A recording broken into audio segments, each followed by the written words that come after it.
వందనాలండి. ఈరోజు నవంబర్ 11 బర్నబా గురించి ఇంకా కొన్ని విషయాలు తెలుసుకుందాం. అపొస్తలుల కార్యం 13:2-3. వారు ప్రభువును సేవించుచు ఉపవాసం చేయుచుండగా పరిశుద్ధాత్మ, నేను బర్నబాను సౌలును పిలిచిన పని కొరకు వారిని నాకు ప్రత్యేక పరచుడు అని వారితో చెప్పాను. అంతటా వారు ఉపవాసం ఉండి ప్రార్థన చేసి వారిని పంపిరి. అంతియోకియలోని సంఘము బర్నబాను సౌలును దేవుని పని కొరకు ప్రత్యేకించారు.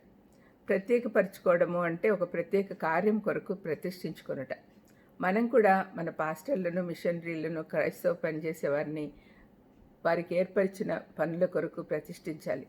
మనం కూడా మనలను మనం ప్రతిష్ఠించుకొని మన సంపద, సమయము, సామర్థ్యాలని దేవుని పరిచర్య కొరకు వాడుకోవాలి. ఇది పౌలు యొక్క మొదటి సువార్త ప్రయాణం. బర్నబా అంతియోకియలో విరివిగా వాడబడుచున్నా కూడా తనకు ప్రాధాన్యత రావాలని ఎప్పుడు కోరుకోలేదు. అయితే ఆత్మీయంగా ఎదిగిన వ్యక్తి కాబట్టి అంతియోకియ సంఘము త్వరితంగా అభివృద్ధి పొందాలంటే తనొక్కడే పరిచర్యకు సరిపోనని గుర్తించాడు.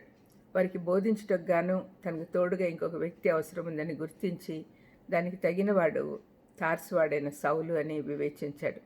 సౌలు అక్కడికి వస్తే తనకు గుర్తింపు రాదనే తలంపు బర్నబాను ఆపలేదు.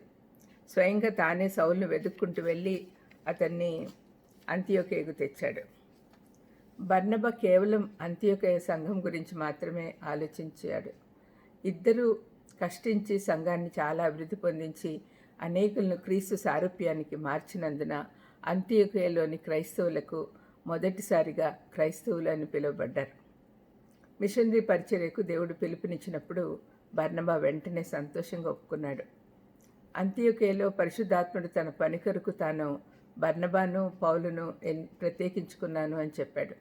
ఏమాత్రం వెనుకడక పౌలుతో కలిసి ప్రయాణం చేయుటకు నిర్ణయించుకున్నాడు. భూలోకమందంతటను సువార్త వ్యాపింపచేయుటకు మొదటి మెట్టుగా అంతియోకియలో ప్రారంభమైంది. దీనికి పరిశుద్ధాత్మ తానే స్వయంగా పంపాడు. అక్కడి నుండి భూదిగంతముల వరకు సువార్త వ్యాపించడం మొదలైంది.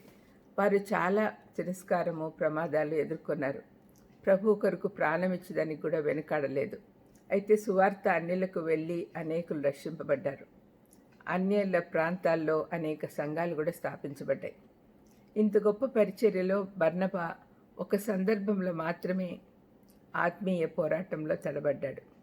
గలతీ 2:11-13 పౌలు దీని గురించి వివరించాడు. ఈ మిషనరీలు అంతియోకియకు తిరిగి వచ్చినాక అక్కడ పేతురు, మిగిలిన యూదా క్రైస్తవులు అన్యుల నుండి క్రైస్తవులతో కలిసి అన్యుల నుండి క్రైస్తవులు, యూదుల నుండి క్రైస్తవులు రెండు రకాలు వాళ్ళు ఆలోచించేవాళ్ళు.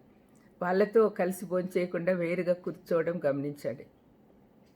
పౌలు ఈ విషయంలో పేతురును కూడా ఎదిరించాడు. అయితే బర్నబా కూడా ఆ యూదులతో కలిసిపోవట పౌలును చాలా బాధించింది. క్రీస్తు నేర్పిన బోధకు ఇది పూర్తి విరుద్ధం. ఈ ఒక్క సందర్భంలో మాత్రమే బర్నబా మార్గం తప్పాడు. బర్నబా లాంటి వారు కూడా అబద్ధ బోధలకు మోసపోతూ ఉంటారు. కాబట్టి మనం చాలా జాగ్రత్తగా ఉంటూ వాక్యంలో స్థిరంగా ఉండాలి. ప్రార్థన చేసుకుందాం. దయమైడ బర్నబా వల్లే ఎంత లాయల్గా ఉన్నా కూడా ఎప్పుడైనా ఒకసారి పడిపోయే అవకాశం ఉంది. కాబట్టి మమ్మల్ని మేము భద్రపరుచుకొని జాగ్రత్తగా ఉండేదానికి మాకు సహాయం చేయమని యేసుక్రీస్తు నామమున వేడుకుంటున్నాం తండ్రి. ఆమేన్. God bless you.